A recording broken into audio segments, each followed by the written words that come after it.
Dave from New Jersey, it's the SNL Nerds, the show where two comics from New Jersey nerd out about Saturday Night Live. I'm your co-host, John Trumbull. And I'm your co-host, Darren Patterson. How you doing, Darren? I'm good. It's getting nice out. It's getting all hot and warm and stuff. That is true.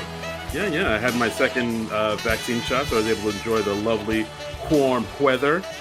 And it feels nice, upon my ebony skin. I don't know why. Wow, would I say that? That sounded.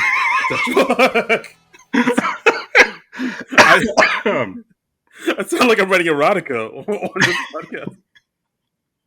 Do you talk about your ebony skin a great deal? Sometimes. Okay. I sometimes do. Hey, that is interesting phrasing. Yeah.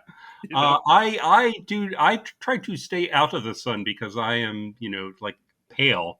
And I never actually tan. I just go straight to burning. So. Oh, so it's either you're like a piece of paper or like a burnt piece of toast. Like straight up like Cajun style. Yeah. Oh, no in between. That's a bummer. Yeah. But you could just go out and like slather on some suntan lotion. Wear like one of those big hats, like those gardening bonnets, while you go out. Okay, first of all, that sounds very Marlon Brando in Island of Dr. Moreau. Yeah, exactly. You get it. But secondly, like that requires like going outside and interacting with people, and you know I try to avoid that wherever possible. That is true. People on the whole generally kind of garbage. Garbage. Just straight up doo-doo. Yeah. So maybe you are better off just staying indoors. Don't like them. Yeah, just don't like them. I mean, they are a nice idea, but no. Yeah, you know what? I'm with you. Why'd I go outside? Why? Okay, all right. Yeah, be a hermit like me. Yeah, stay indoors. Draw the curtains. Pee in jars. Don't talk to anybody. That's the way to live. This is what I'm saying. It's the only way to be. This is what I'm saying. But our little respite from the whole peeing in jars, watching Ice Station Zebra thing is we do this podcast about Saturday Night Live, and we just finished up another season. We sure did, yeah. And folks, we're going to talk about the season finale, season 46 of SNL, with Anya Taylor-Joy and Lil Nas X. Yes, this was episode 20 of season 46 from May 22nd, 2021. The season finale. Season finale. Yes, finally the finale. Finally, it's happened to me right in front of my face, and I just can't describe it. So, shall we just dive in? Yeah. Just starting off. I mean, I know a lot of people were expecting a lot from this episode.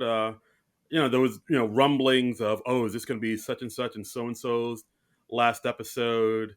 Actually, maybe you should bring this up too at the top. Did you see the whole thing that happened with Melissa Villaseñor? The little I caught the aftermath of that. That I saw like her Instagram story post kind of responding to that, and I don't know if she deleted the original post or if I just missed it. But if you want to get into that, let's get into that. Well, just real quickly. So I think this happened like Thursday night, I saw it on Friday morning. Mm-hmm. But Melissa Villaseñor basically put on her Instagram story saying, like a drawing of herself covering herself in with like those little stickers, those star stickers you get, like students get, and above it she wrote, "I'm not coming back to SNL next year because I deserve better." Wow. Yeah, and that was immediately deleted, but of course not before somebody screen grabbed it and started sharing it on the interwebs, and right. Of course people are saying, like, what does that mean? What happened? Is she leaving? Is she not, enjoying her time at SNL? So she took it down. I don't know if it's because she took it down because she thought better of it, or maybe one of her people told her to take it down. Like, hey, that's a Brooks Wheelan look right there. You need to get rid of that ASAP. I feel like she probably did it herself.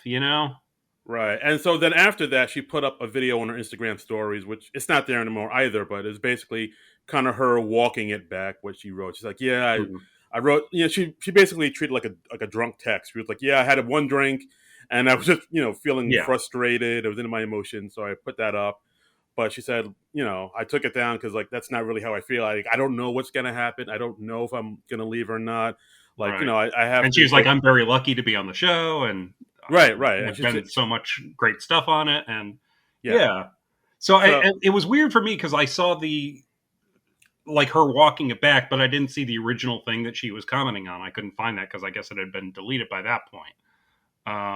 So yeah, that's interesting.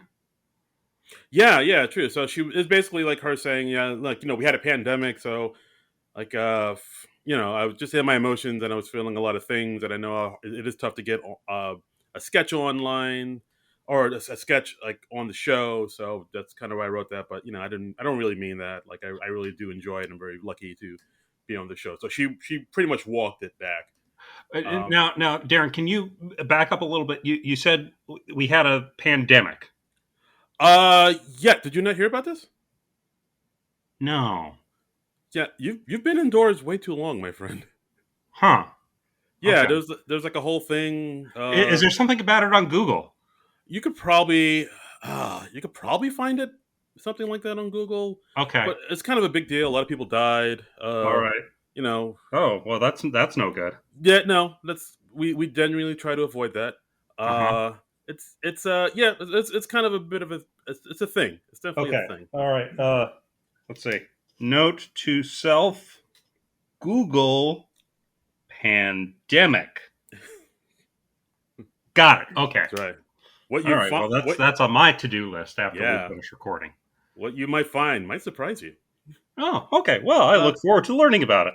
Yeah. So, I mean, just starting this episode, people kind of were thinking, is she leaving? Who's leaving? A lot of people were, speculating who's going to go. And Yeah, I mean, because when the cast members they sign on to the show, they sign these 7-year contracts. I mean, that doesn't necessarily mean they're automatically staying for 7 years, but if they work out on the show, they are most likely going to stay at least 7 years. And we have a lot of people who are at that or past that at this point. right. And I mean, that was definitely made apparent in the cold open, which starts off with a title card saying, "What I remember about this year." And then Mm-hmm. we open on 80, Kate, Cecily, and Keenan on stage. Mm-hmm. We open to thunderous applause because Massive applause because this was their first show with a full audience this season. Like it's been limited capacity audiences. They announced before the show this week that they were like the standby line came back and they were doing a lottery for tickets. yeah, I mean, I think we talked about going, but like I just got my second vax like a couple weeks ago, so I don't. I guess I Right, missed. and I haven't gotten my second shot yet, and you had to have gotten your second shot by the 9th at the very latest. So we unfortunately would not have been eligible. Right. But maybe next season we'll see. Yeah, we're definitely good. We're both. I mean, we both live too close to Manhattan to not see SNL live, so we're teasing this right now. We're gonna make an effort next season to go see the show in person. So just Yeah, stay tuned for that. yeah. But yeah, so basically we open on stage with Kate, 80, Cecily, and Keenan, and for the most part, these are the people that a lot of people thought are going to leave the show. Maybe Yeah. not Keenan, because it seems like Keenan's just going to stay there till the whole thing, blows up or something. He's like Until the he's heat death of the universe. Yes. yes, it'll just all that will be left is cockroaches and Keenan. But like definitely, but definitely Please understand, we're not comparing Keenan no, to a cockroach. no, not at all, not at all. I'm Okay. just saying he'll outlive us all. That's all I'm Yeah, saying. we're just talking about in terms of longevity, Yes, and we feel like Keenan is immune to nuclear blasts. right. He is the Highlander. Yeah, So, but I mean, people have speculated Cecily's going to leave, Kate and 80. So to see them all on stage, people you're like, automatic, oh, what's going on here?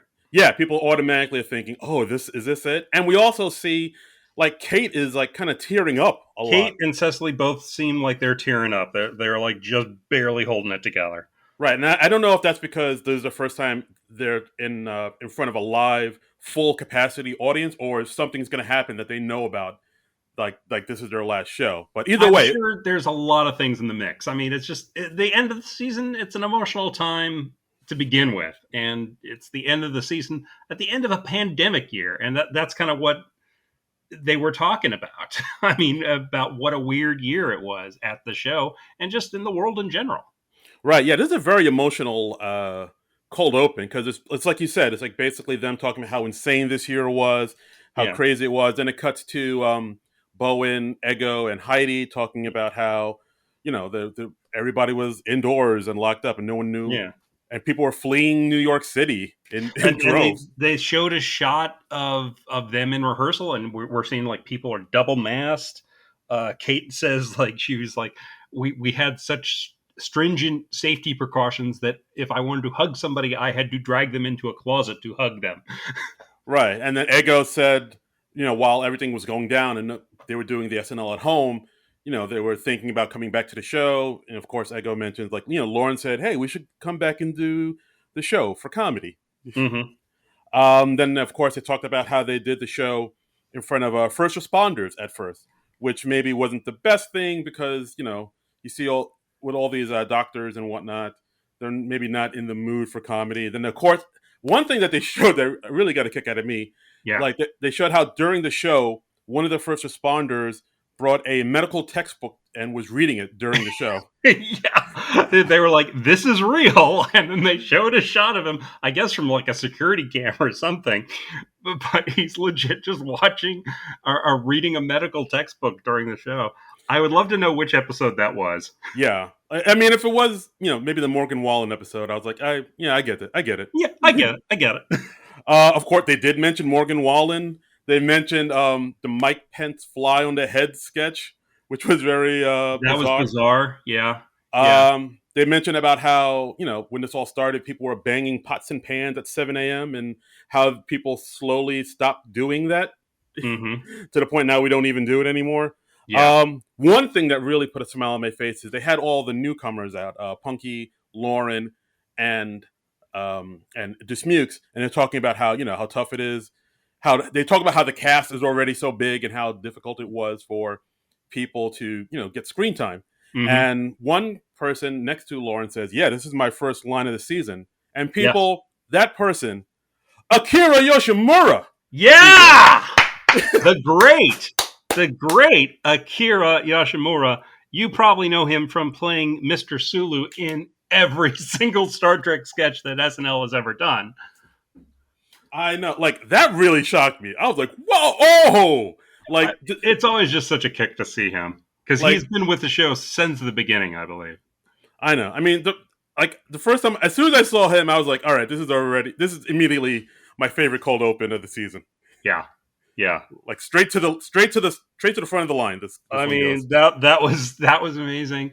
They cut back to Cicely. Cicely's like, "Oh, here are some highlights from the season," and then they just have a shot of Elon Musk as Wario dancing, and then it comes back to Cicely, and she's like, "Oh, that's it? Really? Okay." Right, and then we get another cameo from Chris Rock. He Yes. pops up. Yeah. Yeah. And the audience is just so excited to be there. They were clapping so much. I was honestly thinking they are going to fuck up the timing of the show. Yeah, I can see that. The audience is hot, not reggae Jean Paul hot, not that level of hot, but they were Or, definitely well, they could have been. We don't know. There they weren't many shots of the audience. That's true. They came close, but like this audience there was a real electricity and energy throughout this whole show, which I really appreciated. They were enthusiastic to the point of being obnoxious about it. I would prefer a slightly colder audience, quite frankly. Okay. I was But like, okay, I get the point. Yeah. right, and Chris Rock is on. He talks about how insane this year was. He talks about how he hosted the first episode Mm-hmm. of the season, and he talked about how crazy it was. Is like he wanted Kanye West to come on the show, but he couldn't do it because he was running for president. Remember Yeah. that? That was the Yeah. thing. Yeah. Yeah. Yeah. Um, Pete Davidson, he mentions like I'm just really excited that I made it an entire season without testing positive for COVID, and then it's gradually revealed that Pete's actually in front of a green screen and he's still with his mom, who's just Right. made him some hot pockets. Exactly, and they also got very heartfelt too when they're talking about all the people that they lost to, this horrible disease during this time. They gave a shout out to the great Hal Wilner. Yeah, and yeah. The which SNL's musical director, who just unfortunately passed away. I think from was it from COVID or complications from COVID? uh, I believe I'll double check. I Yeah, believe so. I'm not sure offhand, but yeah, he was obviously like really loved and he's thoroughly missed. There was a moment where um, Cecily and Kate talked about how it was nice to come into the studio and even see like the tops of friends' faces instead of being alone in their apartments with their adopted pet families, and they just sort of glance at each other, and that Kate's thinking of her cats and Cecily's thinking of her dog Lucy. Right. Yeah. I mean, this. I don't. Yeah. This. I mean, like this. This cold up. Oh, actually, just a quick note. Yeah, Yeah. Hal Wilner. He did pass away from COVID-19 or Okay. symptoms of it. Yeah. This. I mean, I know we've talked about cold opens on the show about like them being too long and how this dragged out. And this cold open was about 7 minutes long. But Mhm. this is one of the times where I think it's valid to have this long a cold open. Like I was Well, fine I with mean, this length. yeah, I mean, it was good that it had like everybody in the cast in there except Justin Che, of course, who really only pop up on Update these days. Uh, and it's nice to have like sort of an emotional wrap up to the season. I don't tend to like SNL too much when it gets sentimental, but I feel like they had a reason to get a little sentimental at the end of the season. Right, exactly. I mean, the fact that we went through this insane time with this insane, COVID-19, and the fact that also this might be a few cast members' final show. There's a lot emotions are running high Yeah, throughout this whole thing. yeah. So, like, I mean, so overall, I really dug this cold open. I I liked it too. I thought it had some really good laughs, and I thought it had just the right amount of sentiment. I like this. I like that they acknowledged some of their flaws, like the Elon Musk thing and the weird fly on Pence's head sketch. right. They I loved it when Kyle Mooney was like, "Hey, was every sketch perfect? Yeah, we pretty much crushed it." no notes. That was great. That Yeah, was really funny, and he delivered that beautifully. yeah. I They like at meant the end they were like, hey, we're a family, but like with your real life family, you have to take a break every once in a while. So, yeah. Again, another line kind of hinting that someone's gonna leave there. mhm, But yeah, it's like you said. I liked how they sort of pointed out their flaws. The Morgan Wallen or Whalen stuff. mhm. Wallen, Wallen, right? When Chris Rock talked about how they came back after the election and still did more episodes, yeah, like that was insane. And Chris Rock said even Jim Carrey knew it was time to go. yeah, yeah. Like I enjoy when they're able to be self-deprecating from time to time. Yeah, no, I like. Yeah, the show should have a sense of humor about itself, obviously. And did you notice that Chris Red was wearing his "I was there too" SNL shirt? Yes, I did notice that. I really dug that. I hope he maybe sells that or somebody because I wouldn't mind having one of those T-shirts for my own collection. That would be a cool one to own, but I think it's kind of cool if like only Chris Red has that shirt though, because Yeah, like he had like he had some sketches and like people would share that and they would go viral online and they would be giving credit to like all the other people in the sketch except Chris Red. oh yeah, that was like a running thing for like to the point where I thought they were just doing it on purpose. It felt like they were trolling Chris Red. Yes. Yeah, like at some point I was like, are they just fucking with you now at this point? I Um, don't know. I mean, because he's been a reliable, funny cast member, but I feel like he doesn't get the love he deserves. He doesn't have the breakout, and maybe doesn't have the name recognition he deserves at this point. Yeah, I mean that does happen. A lot of times you'll see a cast member who they are a solid, utility player. They're always there to add something to the sketch, but like for some reason they don't get the spotlight that some Yeah, other cast members do. But they are solid and they're good in the clutch. But yeah, and yeah. I mean, he's one of those people that I love seeing in a sketch, and I feel like he pretty much always delivers. I can't think offhand of like, oh, he was lame in that sketch. yeah, no, He's not somebody I go back and forth on. He's somebody I consistently like on the show. he always comes through. He's a good dude. Mhm. Yeah, so cold open, thumbs up. I'm already pumped about this Thumbs episode. up. Very very strong cold open. Yeah, good last cold open for the season. Absolutely. Next, we had Anya Taylor Joy's monologue. Um, Comes out in the white dress with a little feathery thing on the shoulder. She looks kind of like an anime character to me. She actually I looked more into her bio and stuff. She was a model and now she's into acting. And I if thought you you were going to say she was an anime character. She got her start on Speed Racer back in the 60s. They were like, and you have unnaturally large eyes. yeah, I'm sure she's heard that 100 times. But yeah, I mean, like when I found out that she was a model, I was like, yeah, that definitely tracks because she definitely does. Like her face is it's a very it's what do I want to Yeah. say? And she's also very petite, and yeah, and she Yes, carries herself, like somebody walking a runway, I guess. Yeah. yeah, she has a very striking look. I'll say that. Yeah. Yeah. She does. She does. But yeah, I mean, no, it was great. She sort of introduced herself, because I think a lot of people aren't super familiar with her. She kind of broke out with their show, The Queen's Gambit. They came out on Netflix last year. But Hmm. before that, she was in Peaky Blinders. She was in two M Night Shyamalan movies, Split and Glass. She was in the movie The New Mutants as well. If anybody's seen that, so she's been around for a bit. No. Yeah. No, I actually watched that movie finally a couple weeks ago, and Was it any good? mm, Yeah. Okay. it was there. Yeah. I watched the trailer, and that was pretty much my reaction. Yeah, no, your reaction is correct. Yeah. I mean, I was only so on the New Mutants to begin with, so I wasn't like really clamoring for a New Mutants movie. Yeah, And it basically it feels like a superhero movie that would have come out and done well in the mid 90s. that was how I felt about Venom. When I watched the trailer for Venom, I was like, this looks like something they would have made and would have been perfectly acceptable in like 1995, but the world has just kind of moved on.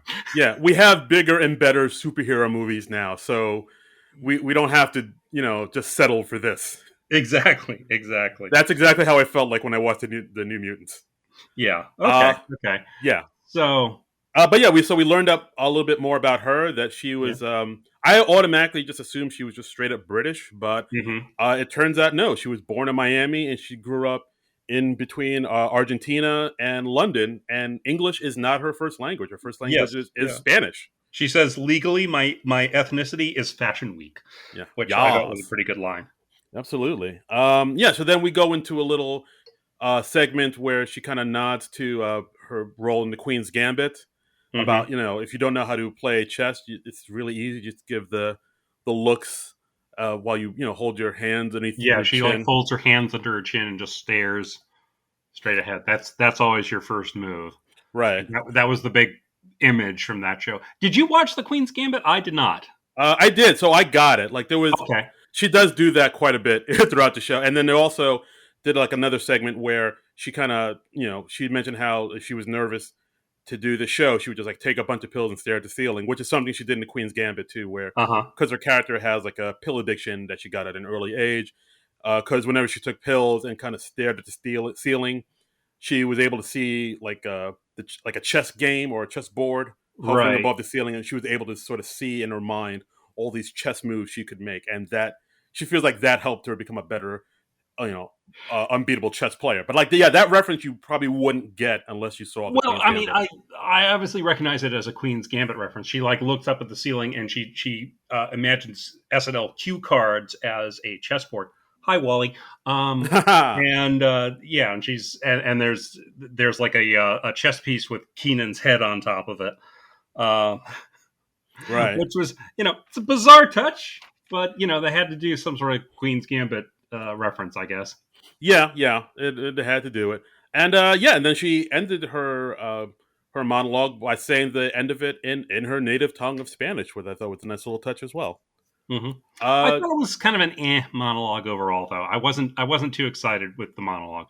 yeah, it was okay. Oh, but yeah, overall it didn't like bowl me over, but I thought it was fine. I thought it was good. Hmm. Yeah, so far so good, which Okay, is so next we have our first sketch, Hollywood Squares. This was Game Show Network showing an episode of Hollywood Squares from 1998 yeah, with Beck as the host, Chris and 80 as the contestants. And the joke here is that most every celebrity who's in the Hollywood Squares episode from 1998 has since done something heinous, or we've discovered that they've done something heinous. Right. So this sketch was written by Gary Richardson and Streeter Seidel.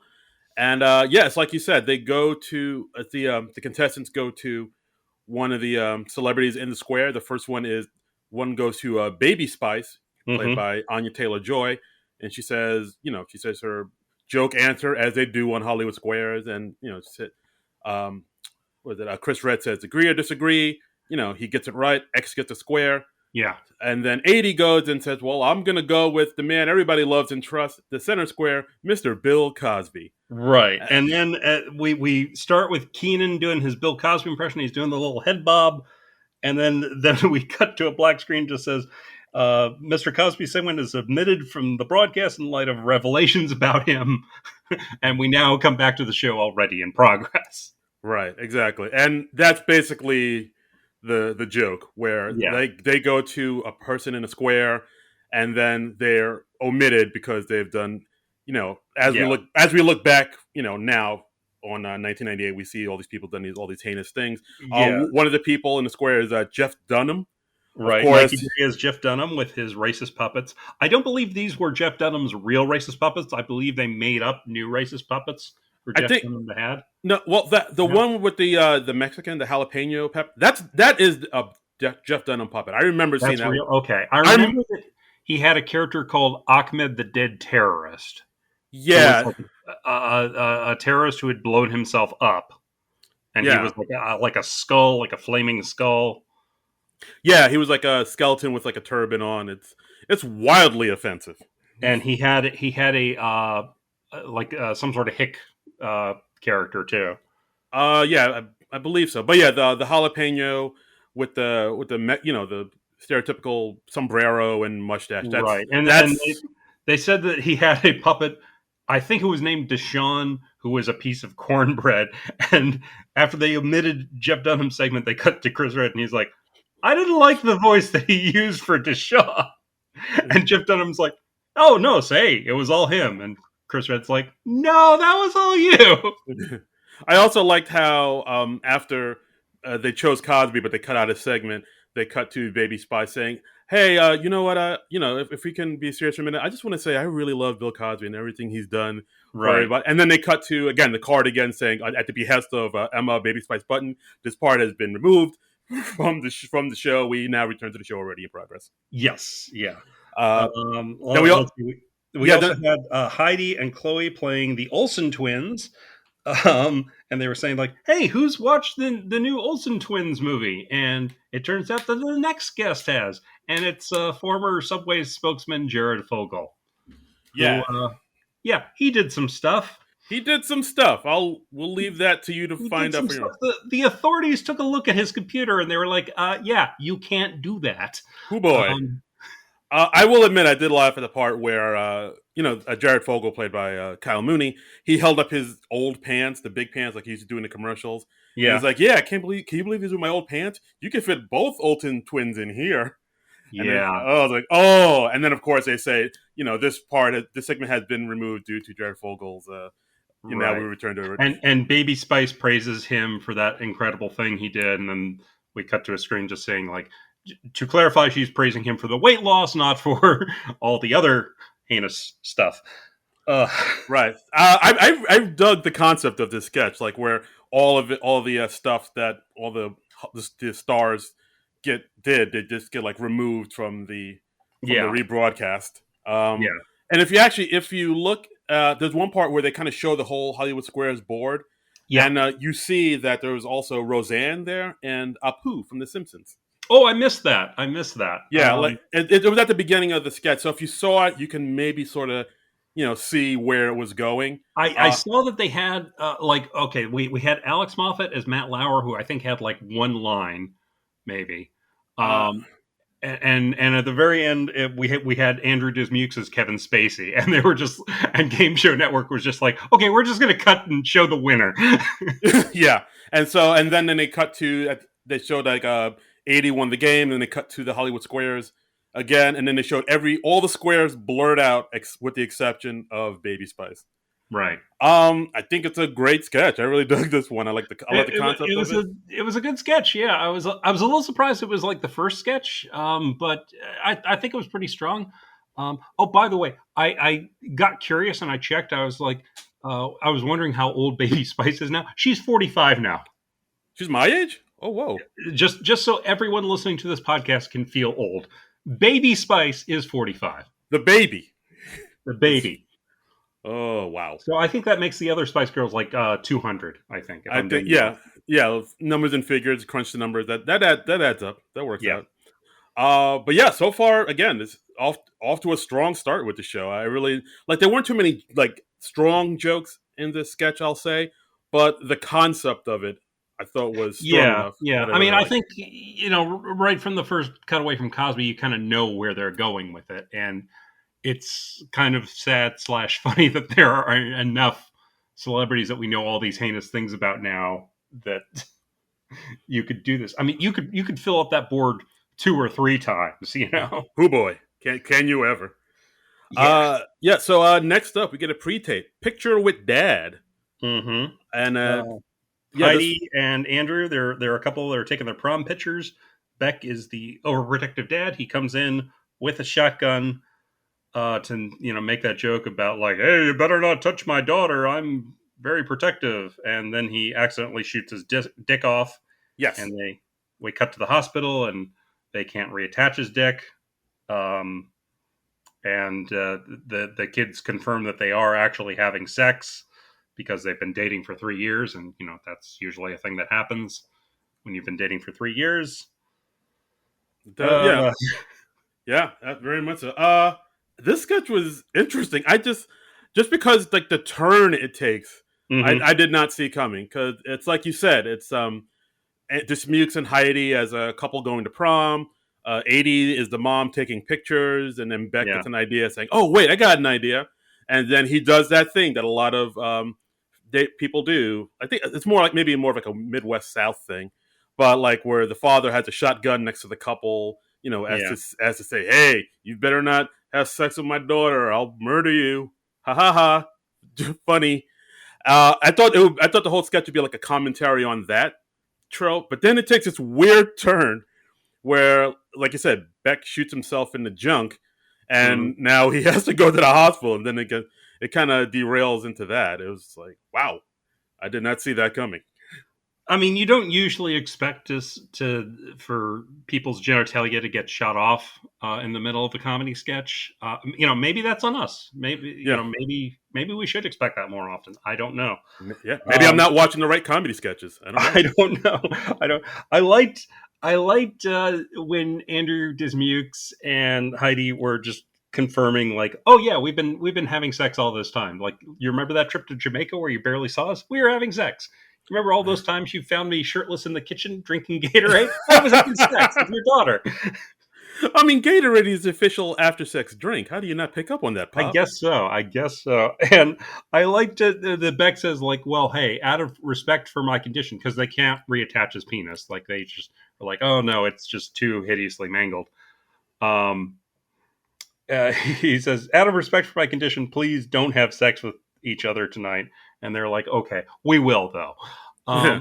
I liked how they just didn't even momentarily consider it. They were just like, no, no, we're having sex. Yeah. Yeah. I mean, I did like the sketch. It wasn't. I'm not a huge fan of it, but I did like this sketch. I like. It seems like this one was written by Dismukes, and Uh-huh. it was interesting. Like it's because like I guess Dismukes always kind of plays maybe like the nerdy, nebbishy kind of characters, but in this one he was like a way more like confident type of dude. And He's like, well, yeah, because he's been having sex for 3 years. yeah, that'll do it. That'll boost your That'll confidence. help the confidence. Uh, but yeah, I mean, overall, I thought the sketch was okay. I did like the surprise, like towards the end, where it's like, oh yeah, you think it's about this, but no, it's actually about him getting Yeah, it his. took a couple turns. I thought it was kind of weird at first. It grew on me the second time I watched it. Yeah, I think it's one of those things where at first I thought it kind of, no pun intended, petered out, where it just kind of was just kind of going just repeating itself. It's like, oh, you could attach my junk, right? It's like, no, we can't, but you can though, right? No, we can't, but you can Yeah, though, right? Yeah, it's like it was kind of repeating itself a little bit too much towards the end. But yeah, upon the second review, I do like a little bit more than I did the first time. Yeah, I mean, I liked. I think the thing I liked the most was the teenagers just being like, "Oh yeah, we are absolutely having sex," and like 80's like, "Well, honey, they've been dating for 3 years. Yeah, Yeah, they're having sex," yeah, and the dad is just so in denial or oblivious or both. He's just like, "What? No!" yeah, yeah. I And mean, Beck's good at playing oblivious guys. yeah, that's Beck's wheelhouse. Just like oblivious, white middle aged dad types who's Yeah, just doesn't get it. Like, I mean, if you remember the Lexus commercial from this past Christmas, that's I mean, he knocked it out of the park in that one. yeah, He's yeah. definitely good That at was a that. good one. That was a good one. Um, So okay, well next we had Making Man, which was kind of a interesting conceptual sketch. This is Up in Heaven. We've got God's design team for Human Man, and so we've got a bunch of the male cast members. We got let's see, Keenan and Chris and It was Beck and Mikey. Beck and Mikey, and they've all, they're the committee that has designed what the human man is going to look like, and then the female cast members come in as the woman design team looking in, and they're like, "Is this final? Is this? Are you married to this?" Okay. Now I see you have man with instead of 5 toes, it's just one big toe. Yeah, Is that final? Is it? yeah, yeah. They of course mentioned like, hey, it seems like you designed man to have just hair all over his body. Is Right, that because like women aren't that we're not that hairy the way we designed it? And then I right. think Beck says, yeah, and the women's gonna be cold all the time. Which is Right. yeah. And we find out that the original name for breasts were squeezies, and that the original names for male genitalia were the dangler and the wrinkle pouch. Which it sounds like a morning zoo duo that you'd hear on the It radio. does, doesn't it? Hey, you're listening to Dangler and the Wrinkle Pouch here straight, on KMFM. yeah, straight up and down on your dial. Yeah. Oh boy, oh fun. And they go into detail with some of the odd design choices in the male genitalia. They were like, the dangler uses 3 different colors of skin, and the wrinkle pouch is extremely sensitive. That's right. You flick it one time, we just crumble over. Right. Yeah, and they're like, and what happens when the man runs? Does it like retract or anything? And they're like, no, it bounces around and smacks into his leg. Yeah, exactly. I don't know about this guy. I thought it was okay. It kind of it feels like a bunch of jokes I may have heard comedians tell in the '80s. I don't know why. Like I feel like Uh-huh. that whole trope of men are designed crazy, aren't they, guys? Like I feel like I've heard that idea before. Watching Women are designed like this, but men are designed like this. yeah, like Yeah. exactly. Like I feel like I've heard that before in some stand-up comic set from the '80s at some point. So Yeah. I just feel like they just took that and made a sketch about it. Yeah, I mean there were certain bits I liked. I thought the ending was kind of weak. Kyle Mooney just comes in as Jesus and he's like, "Hey guys," and like there's no real reason for him to be there. And it's just that people are avoiding him because he's God's son and they feel awkward around him. Yeah, that was weird. It's like That was just really out of nowhere, I thought. because it's like it's the end of the sketch. Why are you introducing a new character with this whole kind of backstory? Like Yeah. it feels like two people had two ideas for sketches and they just kind of crammed them into this one sketch. I just really felt like, okay, you don't have an ending to this. Yeah, so they're just like, hey Kyle, just go in there and act like Kyle's light this week. Okay, yeah. yeah, but like why? So why is he here? He's not adding anything to the sketch really. It just seems like a weird, not distraction, but it just seems like a weird thing to put into the sketch if it's not adding to the sketch at all or it doesn't have anything to do with the sketch. Yeah. It really didn't have anything to do with the rest of the sketch up to that point.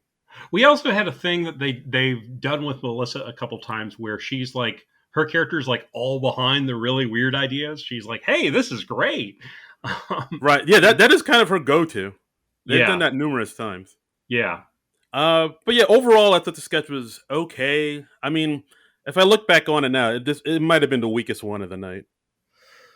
I wasn't nuts about it. I mean, I did enjoy the dangler and the wrinkle pouch. You weren't nuts about it. I see what you did there. And oh, geez, I didn't even mean to say that. And I like that the original name of breasts were squeezies. Yeah. But yeah, other than that, I wasn't too thrilled with it. But Yeah, guys, if there's any strip club owners out there, you should name your club Squeezies. I think that's what we're saying. 100%, Yeah, 100%, yeah. you hear me, Tampa? Next, we had a Pride Month song, which was a bunch of the LGBT cast members singing a song because last year Pride didn't happen because the whole COVID or all. So they sing a song called "It's Pride Again." Right. And This has, of course, the three gay cast members of SNL: Punky, Bowen, and Kate, and our host too, Anya. And it's just them singing about Pride Month and all the things that come with it. mm-hmm. Yeah, Bowen's character has a mental breakdown because his crush didn't text him back. And he has to be reassured by his friends who tell him he's really funny. He's like, I don't want to be funny. I want to be hot. Yeah, Um, that's I may have thought that on more than one occasion when I can relate to that. Yes. in my single days, of course, where I was Yes. just like, Yes. wow, that hit too close to home. Anya Taylor-Joy and Kate's characters have moved in together way too fast, and that's awkward. And Punky's character's having trouble because all the women she's interested in are actually straight, because apparently lots of straight women are dressing like lesbians. That I did not know. I guess that's Apparently that's a trend now. Yeah. Yeah, exactly. See, this is what I like is we're learning stuff. They're raising our consciousness. They're educating and Yeah. as well as entertaining. Yeah, they put in like a little thing about how the gay pride has sort of been co-opted by corporations. Like at the end when they're dancing on a float, and then they realize, oh, this is a float for Deutsche Bank, Uh-huh. and which it's something that a lot of people have talked about, how it's kind of been co-opted. At one point, they talk about how nothing really matters, so let's go eat some Chick-fil-A, and of course, then they go into. I think Kate stops the song and says, hey, "We're not eating at Chick-fil-A. They've said horrible, anti-queer gay things." And I think Bowen says something like, "That's such a neoliberal notion to equate individual responsibility with collectivist politics." I had to write that down because that went way over my head. I was like, yes. I was like, what? Like, well, hey, don't pretend that you read theory. And he's like, I read theory. No, Sis, no, I read podcast. Sis, I read theory. I read theory. Yeah, I did like his little clap on that. I read theory. Sis, I read theory. I might start doing that. And then we also have our musical guest, Little Nas X, in to sing a song about how, this is our St. Patrick's Day, acting sloppy because we're gay. Yep. Yeah, and, talk about how people like Harvey Milk fought for our rights to shake our filth. That's a good line. It's a good line. Yeah, this sketch I dug. I thought it was nice. It was poppy. The song reminded me of Holiday by Madonna. I don't know if that was on purpose or whatnot. Something like. But I heard it in there. But yeah, I like the sketch. I dug it. Thumbs up. Yeah, I thought it was all right. Not my favorite, but pass the time agreeably. That's what women used to say about me back in the day. And that's what it said on your Tinder profile. Yes, exactly. Darren Patterson, pass the time agreeably. Next, we thought when this started, I thought it was going to be another pre-tape because it started with like some outdoor footage, but no, it was a live sketch. It was Celtic Woman, the musical singing group, the vocal group that you're probably vaguely aware of, I guess. I was vaguely aware. I didn't know it was a real thing, but then I looked it up, and yeah, sure enough, it is. It's I guess it's kind of like the new Riverdance a little bit. Where it's not that new. It goes back a ways. I mean, I used to work in the music department of a Barnes & Noble, so I am aware of the Celtic Woman. Ooh, do tell. They've been around for a while, I believe. All right. I walk it back. I yield my time to you, sir. Well, I mean, this is the extent of my knowledge about Celtic Woman. Oh, okay. But no, they've been around for a while, probably since the 90s at some point, I would guess. Really? Well, okay. Well, you're going to make me Google it now. No, you don't have to Google it. This is the first time I've ever heard of it. I guess it's probably one of those things where they have like their following. Like, It seems like they're big with middle-aged housewives and whatnot. Where years active 2004 to present, so they've been around for a while. All right. I did not know that. You know. Yeah. So basically, it's four Celtic women Hmm. singing songs of the Emerald Isle, and Hmm. I guess the thing is that they're sort of overtly sexual, where they're very hot and lovely ladies, and Well, yeah, dudes they're like all them. very pretty ladies, and it's just they sing songs about Ireland, and they sing a few strangely sing a few songs that aren't about Ireland, like "Sweet Home Alabama." Um, I like that. I liked Chris Red's line where he's like, I thought I had bought tickets to a Boston Celtics game, but but he's not sorry. Yeah. Yeah, that they're and yeah. So the show is basically, as they say, the Lion King for Karens. Yeah, or if you like Rifferdance but wish they could move their arms.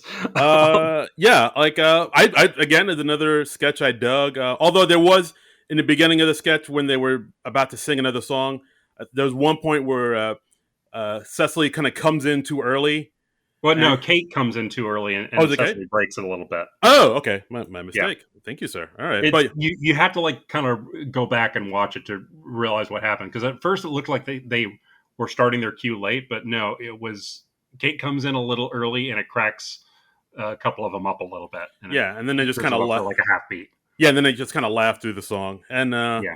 yeah, it's I don't know. I again another sketch I dug. It's I don't know if it's I mean it was a simple premise, but it has some really good jokes in there, and Hmm. I don't know again a really good energy throughout this sketch and throughout the entire show. I like They this were one. obviously having fun with it. I mean, the little flub was amusing. They had like very briefly, we had Beck and Kyle in there, and they described them as two horny ponytail dudes playing drums. And this I thought was weird. Beck's character has a ponytail, but Kyle's character does not. And he is a guy who has a ponytail in life. Oh, that's it. I was like, but no. Kyle turns his head. His character has short hair. Like what's going on there? It's like You explicitly describe them as two tailed dudes. I mean hair and makeup just. I really hope somebody gets hired for that blender. Um, I mean, hair and makeup, that's an easy one. Just give him a scrunchie and put I a just thought that was so weird. I was like, you had to go to the effort to give him short hair. yeah. Um, That's bizarre. yeah, it just amuses me in a bizarre sort of way. And shout out to Chloe Feynman for being the weird violin woman. Yes, of course. But yeah, I dug this sketch. So far, not too many sketches that I, actively dislike. This we're doing good so far. We're moving Mm-hmm. along. All Uh, right. So, next, we had our musical guest for the week. We had Little Nas X. His first number was Montero. Called Me by Your Name. This was a big production number. whew! This was a racy one. This had a lot going on. A lot of moving parts. A lot of dudes, shirtless dudes, oiled up for your pleasure.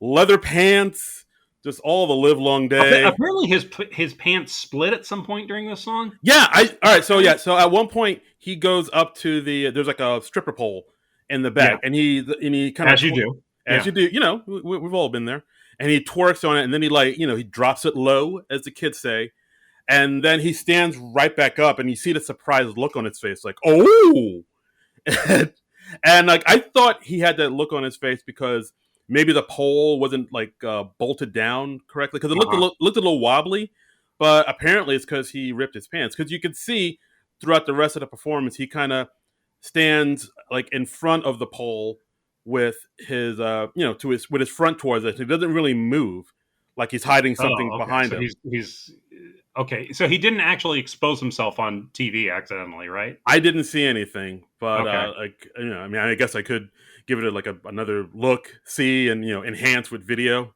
I But mean, I had no idea something had happened until I read it online. So yeah, I just thought I would note that. I mean, honestly, my reaction to this was I was just, yeah, this is not my thing. yeah, this was So I kind of punched out early on this. yeah, this was oh boy, there's a lot. Like I'm sure like the Bible Belt was not loving this performance, but it was. I mean, I mean, I dug it. It was just like wow. It's like dude's just straight up licking his neck and gyrating and thrusting. I mean, people, this awoken a few things in a lot of people, I feel. This is uh, very in your face, you know. Yeah, it holds nothing back Yeah, except yeah. for the crotch. He's putting it all out there. Hey now, oh boy, oh like Putting it all out there. yeah, I do declare. Oh my. His second number was called "Sun Goes Down." I like this one much more. This was okay. This one was much more my speed.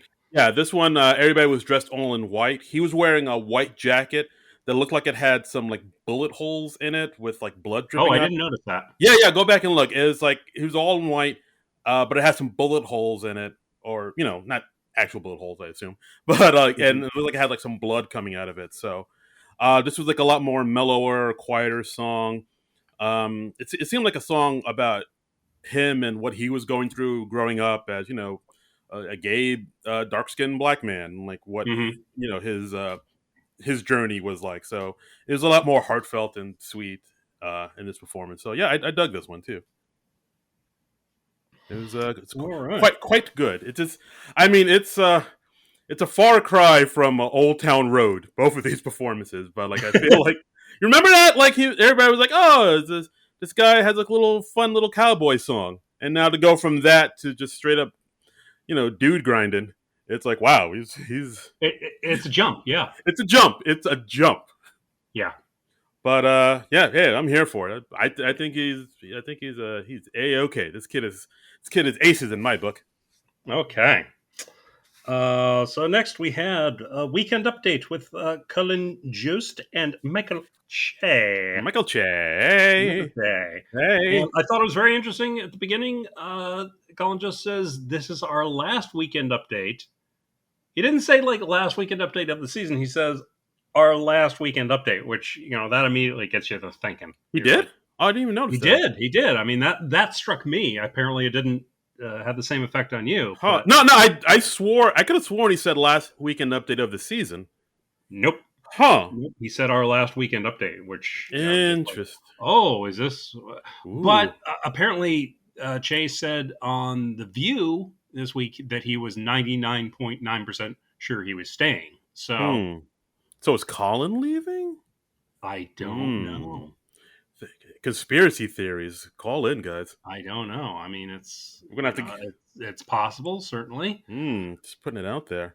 So, I mean, as Pete Davidson said, Colin Just's life is perfect. So yeah, we need this gig anymore. Yeah, we'll get to that.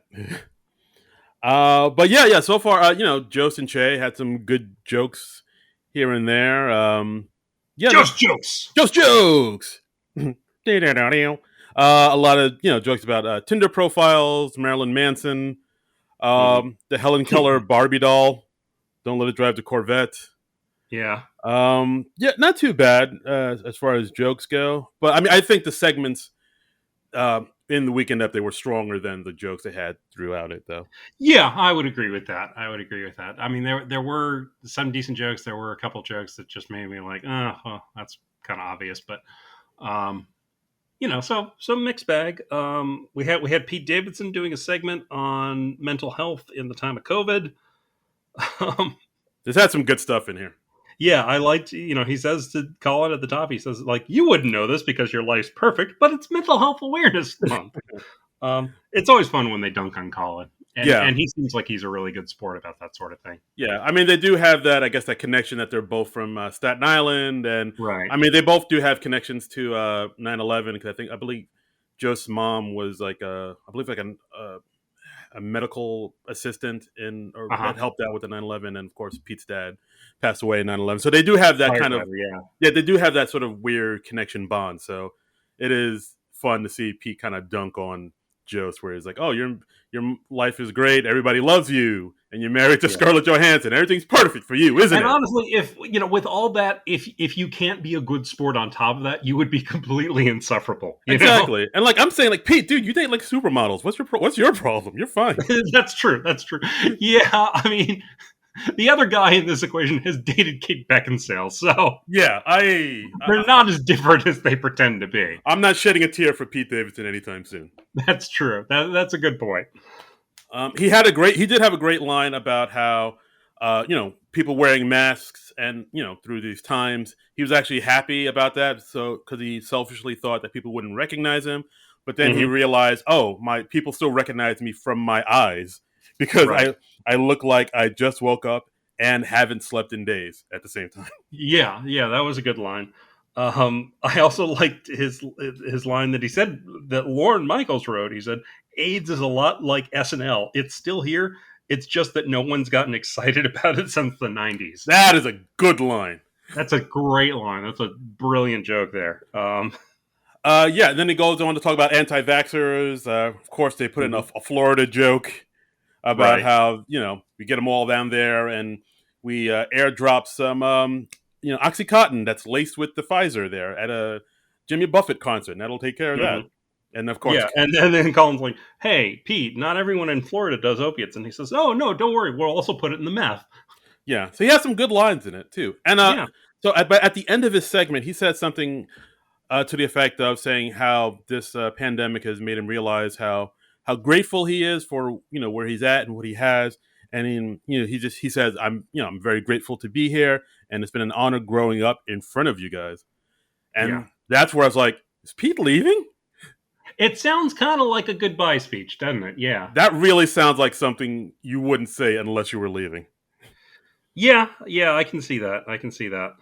Yeah, so now there's conspiracies about, oh, is Pete leaving? Is he gone? Because I mean, he kind of, I mean, I think it's one of those things where he said he was staying there, basically because he likes Lauren so much and Lauren likes him so much. But I Hmm. mean, at this point, he kind of has his own following. He's doing movies now. He Yeah. doesn't, and could always go do stand up. So I don't know how much he needs I SNL at this mean, point. he's going to be in the Suicide Squad movie that's coming up soon. He was in King of Staten Island, which I feel like maybe it didn't do as well as it would have in a non-pandemic world. Yeah, Um, I would agree with so that. that stole some of its thunder, obviously. Yeah, he was also. It's also been said that he's going to be playing Joey Ramone in a That's biopic coming right. into. Yeah, that'll be interesting. Yeah, I mean, looks wise, he's there, but we'll. Mhm. But yeah. So I mean, he doesn't really. I mean, unless he really wants to stay on SNL, he doesn't really need SNL. So like, it's one of those Yeah, things where it's like, is he staying or going? I could see him leaving. I could see him leaving very easily. Right. Like, if this was the last time we see Pete Davidson on SNL, I think I'm okay with it. It's a good one to go out on. Yeah, Yeah, I'd agree. and he got Uh, to do a last Chad thing the other week, so yeah, yeah. If this spells the end of Chad, I I welcome it with open arms. I will not shed any tears for Chad leaving. Yeah, absolutely. So And then next up, we got our favorite segment of Weekend Update that happened at the end of every season: Joke Swap. joke swap. Joke Swap.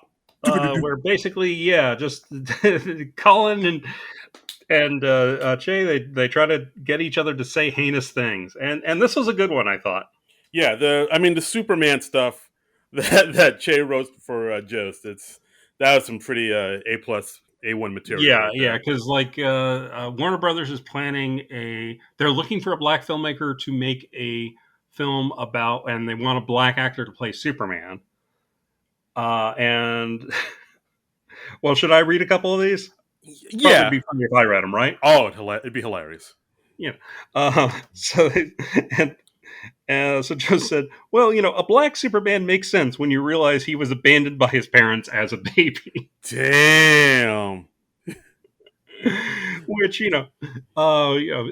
funny joke and also comics accurate. Yeah. I think they said for the Black Superman, like his new kryptonite would be a honest day's work, Yes, and he would be referenced as the Man of Steel, Steal. yes, yes. Slam dunks. Yeah, yeah. The good jokes all.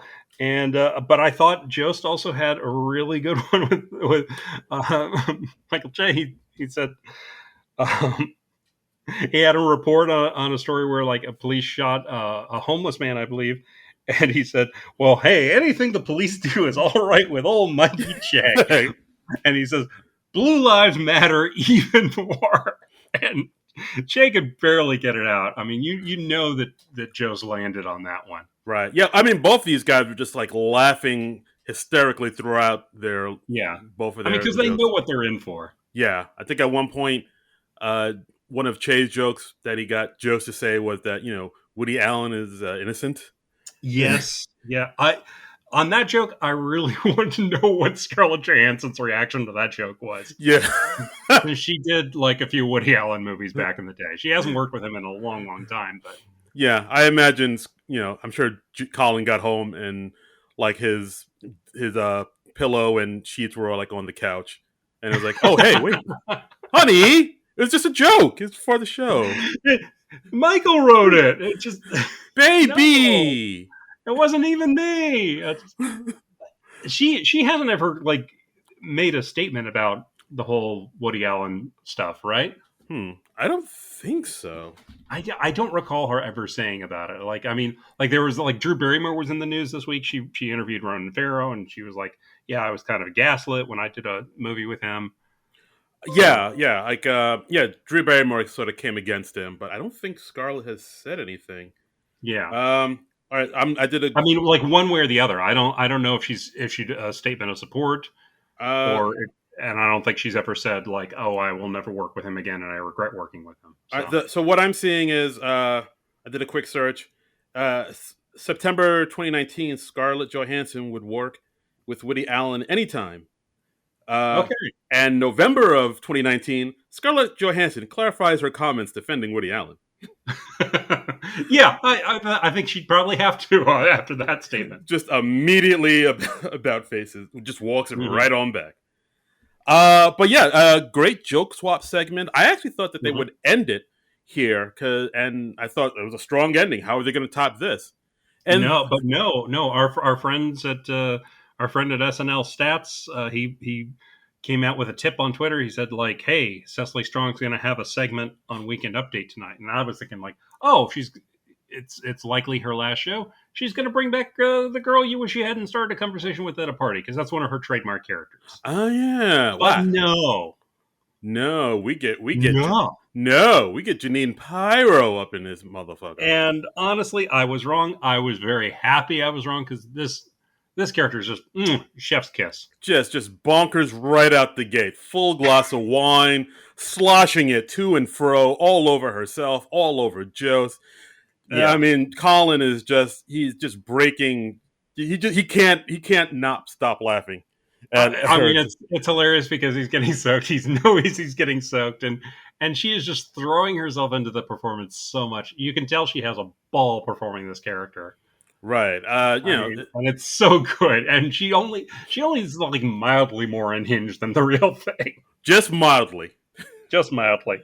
Yeah. So of course she goes on about this new presidency. Biden's a disaster, and Yeah, just splashing wine everywhere. yeah, yeah, Just chamois time. It's everywhere. And to the point where all the wine is just out of. She had a half full glass of wine at the start of it, and she slashes and sloshes around so much of it, it's empty. But like yeah. within like a minute, She empties it like inside of a minute, I think. right? It, I mean, it was kind of impressive, and you're just like, oh well, she should get a refill, And so she can continue that. But no, they wheel out a giant tank of a box of wine that, according to Brian Tucker on Twitter, was an 800-pound tank of wine right, and it's that she climbed into with while a singing "My Way." right with a giant straw sticking out of it. Yes, And yeah, so she climbs over the desk singing, Frank Sinatra's "My Way," because yeah. I guess it's her final thoughts of. I Mhm. don't know. Is this the final time we're seeing Janine Pyro? Is this the final time we're seeing her this season, or is this the I final? mean, I saw this. I was just like, it seems like there's no way this isn't Cecily's last show with this, I I would because this agree. felt like a goodbye Yeah, sketch. like I'd agree. Like this seems like I mean it's "My Way." That's the song. That's the wrap it up. I'm goodbye. I'm leaving song. Like Yeah, if you don't hear someone sing "My Way" without knowing, all right, this is the last one. I mean Sinatra sing you're like, who is dying? exactly. This is the semisonic closing time of music. Yes. What Like is closing time then? it's a damn fine song. I'll say Okay. I'll say in case Semisonic is listening. Yeah, and this was truly one last call for alcohol. Right, So exactly. finish your whiskey or beer. I know who I. Okay. But I mean, two things I was thoroughly impressed by with Cecily Strong, and they're both like just physical comedy things. One, I'm horribly impressed by how gracefully she was able to climb into that tank of wine while wearing a long dress. That could not have been easy. She was wearing heels too, right? I think so. Yeah, Wow. yeah.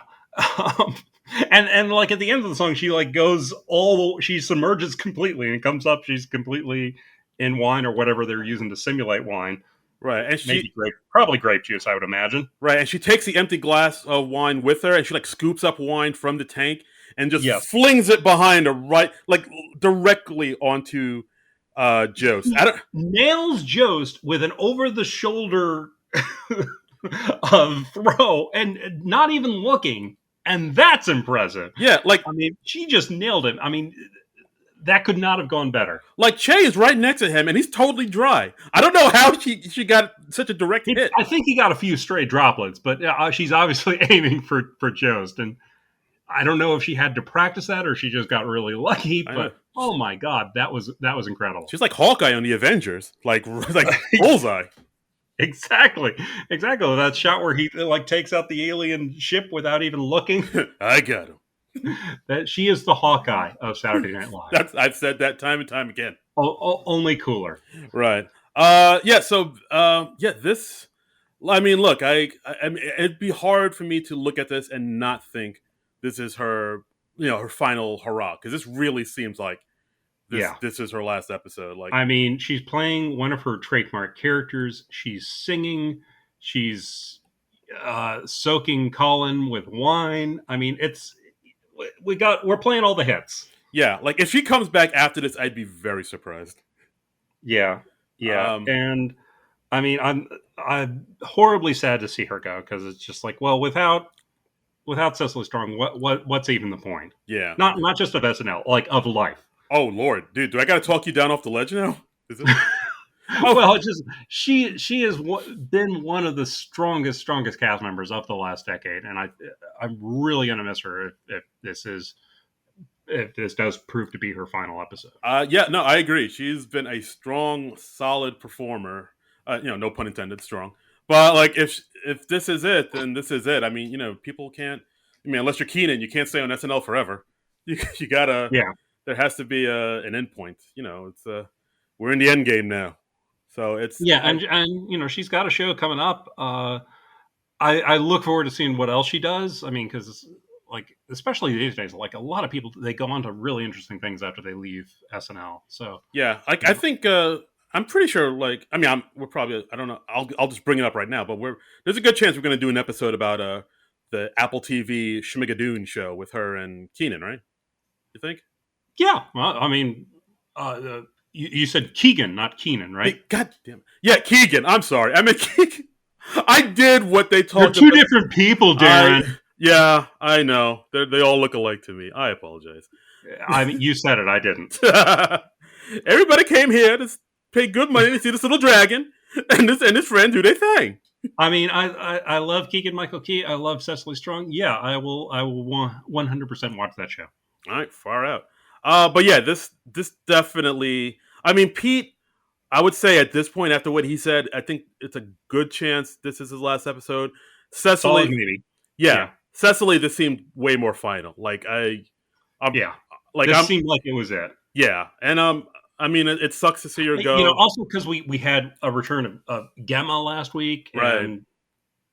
And so yeah, it really felt like she was kind of making the rounds. Right. So this is it. Last victory lap for Cecily Strong. This is it. C'est la vie. We salute you here at SNL Nerds, Cecily. Oh yeah, we love her so much. Yeah, and then also at the end of Weekend Update, we got a nice little title card giving a nod to SNL alum or great host who passed away this week, Mr. Charles Grodin.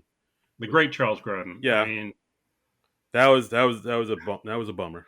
That stinks. I mean, who didn't love Charles Grodin? I mean, I saw him as a kid in the Great Muppet Caper, and he's brilliant in that movie. Yeah, yeah, he's one of those guys who's just like, very. I mean, his humor is very dry, but it's Hmm. very sharp. Like like when you go back and look at stuff like Midnight Run or everything else Hmm. he's done, you're like, oh, he's doing something so subtle and so slight with his comedy, but it's just Yeah.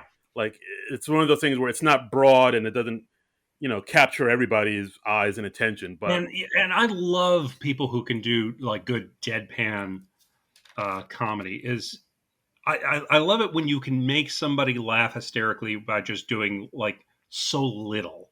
yeah, I'm so impressed by that, and he was such a unique voice, no, absolutely. um, and he was great. I can't think of anything I ever saw him in that I didn't like him in.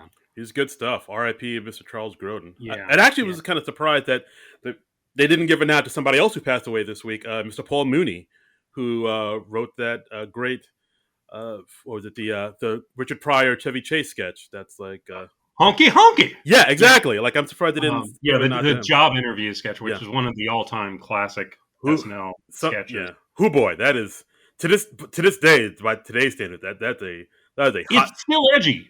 40 something years later, it's still edgy. It's so damn edgy. It is insane. And it's one of those things where like they could never ever censor it when they rerun it because that would just be basically admitting that you can't get away with that sort of thing today. But you could, if like you wrote that sketch cold today, it would never get on the air. Lord no, God no, Lord absolutely not. But yeah, because N word pops up in it, Yeah, yeah, it sure does. along with a few other slurs. Oh boy, it yeah, And yeah, but oh, it's great. It's great. Chevy Chase and Richard Pryor, one of the best things they ever did right. So in the original cast yeah, era. so R.I.P. Charles Grodin, R.I.P. Mr. Paul Mooney. Yeah, yeah. Next up, we got lingerie store. Lingerie store, because I guess they decided to title it that because Brar Barn was just too tough to spell for Yeah, SEO purposes. yeah. It's no murder dirter. That's true. That's true. This was we had Adie and Anya Taylor Joy as Enid and Astrid, who are advertising bras, which are, as they explain it, bras are for boobies, but bras are for breasts. Exactly. There's nothing sexual about this at all. This is all. This is pretty much medical. No one's had a No one has ever had a sexual thought in the story. Yeah, they're like hefty industrial strength right. undergarments. John, are your watermelon-sized breasts doing the most? Coming I mean, yes, I've often felt that I could use a little support there. exactly. One of the funniest parts of this sketch, or maybe most shocking, is where Heidi comes in and says, "Hey, I'm looking for a bra. I'm about a 32." And of course, 80 says, "Oh, no, you're not. You're not a." And then Hmm. 80 literally gets behind Heidi, grabs her chest to try to Hmm. feel out what her size is, like straight up, straight up grabs the squeezies. Yes, yeah, she's like massaging the squeezies, and she's not just figuring out her bra size. She knows things about her life. She's like, well, you're estranged from your mother. You're pregnant. Yeah, she has quite a lot of insight. Yeah. I thought the sketch was pretty interesting. It surprised me that they had Adi and Anya, the host, as the two women, anchoring Yeah, the sketch because this seems totally like a Kate and Adi sketch. So I don't know. it felt like it was written as a Kate and 80 sketch. I like legitimately started writing, oh, it's a Kate and 80 sketch. When I saw 80 and I see her standing next to another woman, I was like, oh, it's a Kate and 80 sketch. Yeah, And then I had to look more closely and I was like, oh no, that's the host.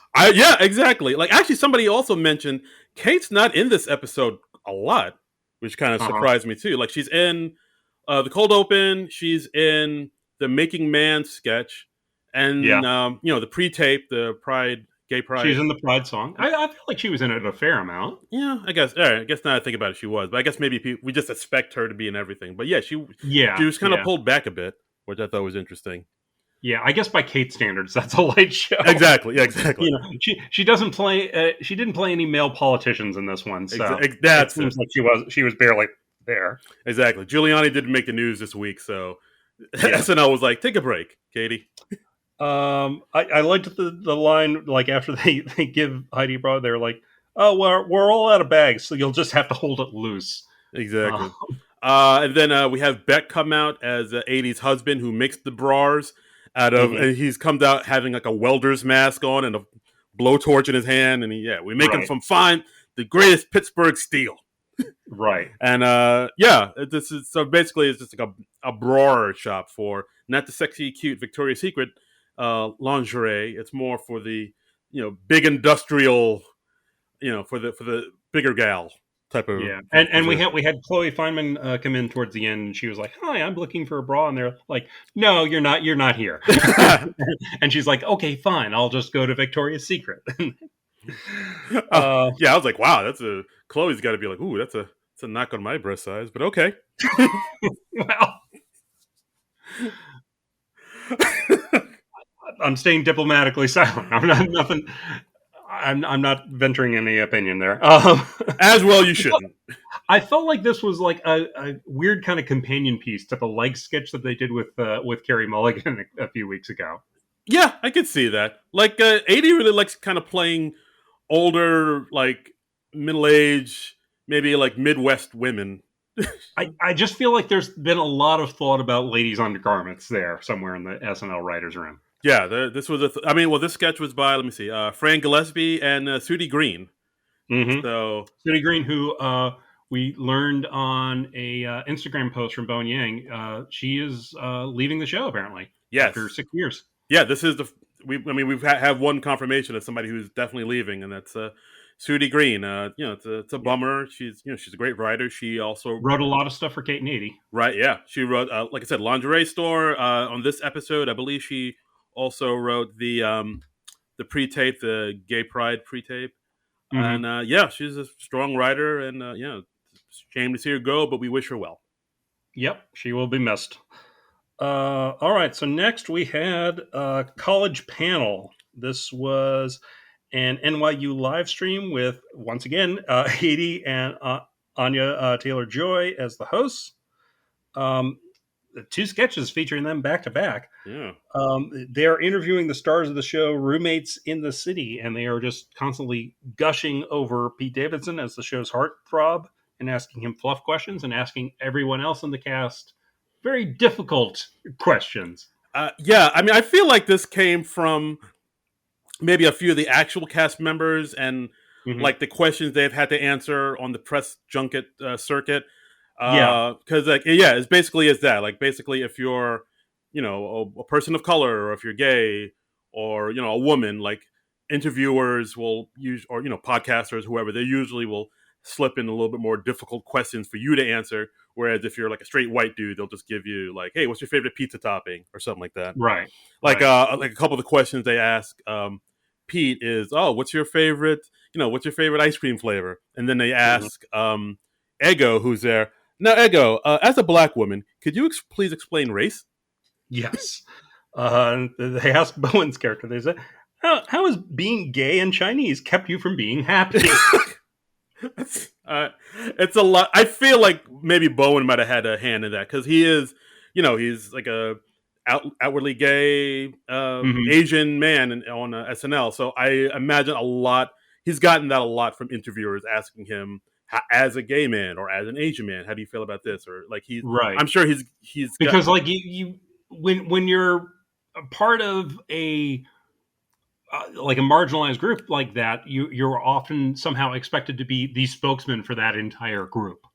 exactly, and yeah, and as the sketch goes on, they just give Pete all these fluff questions of like, "Hey, how does it feel to be married to such a beautiful wife?" And Yeah. Pete says, "Oh, she's Dogs are frisbees. yeah, dogs or frisbees." They ask, and then of course they ask Heidi something like, "So, marital rape is still a thing in, in numerous like, what would you it, as a female comedian do about that?" And then it she's is very, very tough in comedy writing to get a laugh with, the words marital rape, but damned if they did not pull it off. yeah, I was like, whoa, like I was. If I had pearls, I would have clutched them as soon as I heard that. I was like, holy moly! Yeah. And Yeah. they ask, Punky Johnson's there, and of course they ask her, "You're girl gay, so no wear dress, right?" Yeah. They're not even forming full sentences at this point. I liked I like that they asked both the gay cast members. They're like, "What's it like to do comedy in a world that mocks your existence?" Again, There were a lot of good lines in this sketch. yeah, I like this sketch quite a bit. Like, Yeah. I like, it had a message. I like their, like we just said, like if you're part of a marginalized group and you have to work the press circuit, Hmm. especially maybe with college interviewers or something like that, you kind of have to answer all these big serious questions. Where it's if you're a straight white dude, you get like the fluff stuff. So I liked how Yeah. they were not overly saying that, but they were kind of, you know, quietly kind of slipping that in. I also liked Yeah. how as they were asking Pete simpler and simpler questions, he was getting more childlike. And He's like regressing over the course of the sketch. He's like, I like dogs.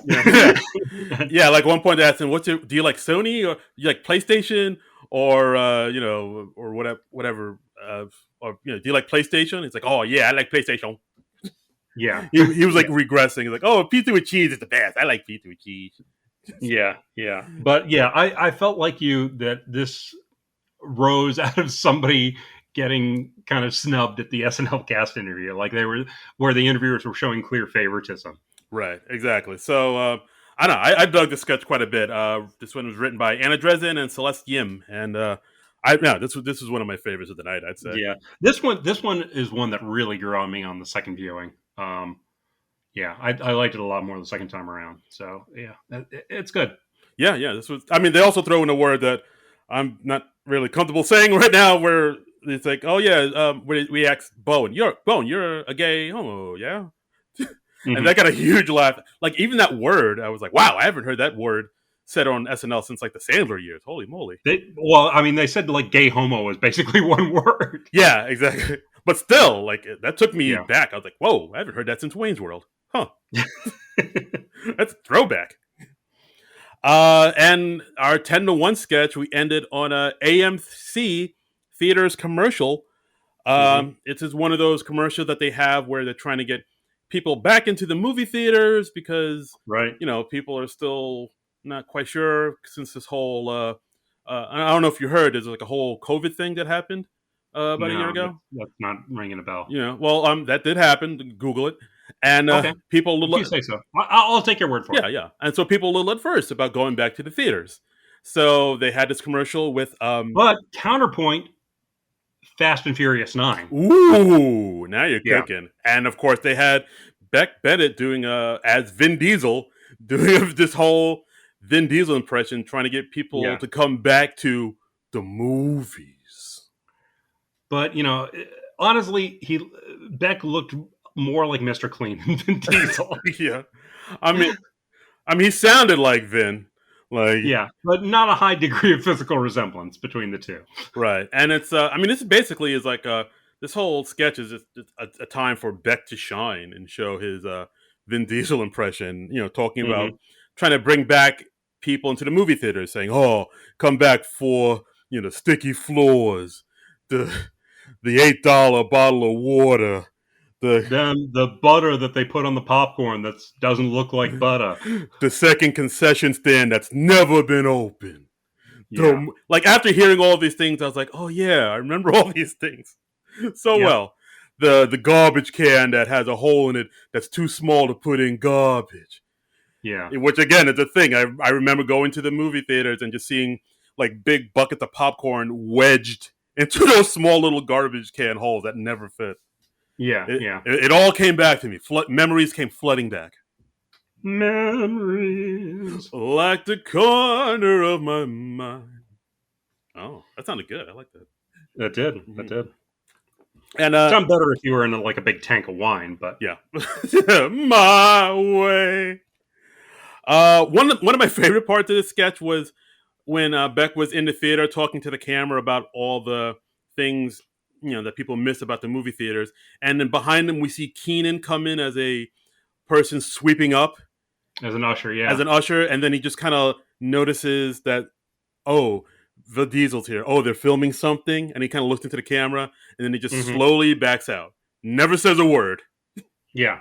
Like Beck doesn't acknowledge him. He just comes in and be like, "Oh, they're doing a thing." Walks right back out. I don't know why I got a kick out of that. just just just the silence silently coming in and right back out. What was this based on a real ad? Has Vin Diesel done a real ad like promoting movie theaters?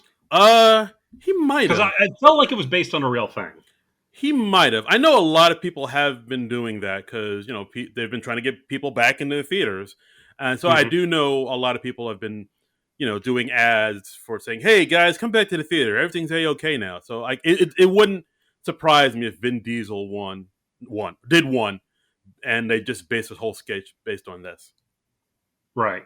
But I don't remember seeing him do one. Okay. Okay. I was just a little confused by that point, That's but okay. But yeah, it doesn't overall, matter too much, I suppose. yeah, not really. But overall, I thought the sketch was all right. It is interesting that I thought this was an interesting 10 to 1 sketch to have because, I mean, again, like people have been, thinking who's going to be leaving the show this season, and I really Hmm. expected for like this 10 to 1 time to have like a big Kate McKinnon sketch, like for her saying her Hmm. goodbyes, Yeah. and it didn't. It was we got this sort of generic, although good, this sort of generic sketch that they could put on at any time on any other episode. So, I mean, because like at first at the beginning of this episode, I thought, oh, this feels like Kate's last episode, but now that the end of the show on this, and they had no big goodbye for Kate. Now I'm not so sure. And I don't know if she's gonna leave or not. I don't know. Yeah, I could see that going either way. Like they might. I mean, I'm sure the show wants to hang on to Kate McKinnon for as long as humanly possible. I mean, because well, they have common sense. Right. Yeah, no, she's a favorite. People love her.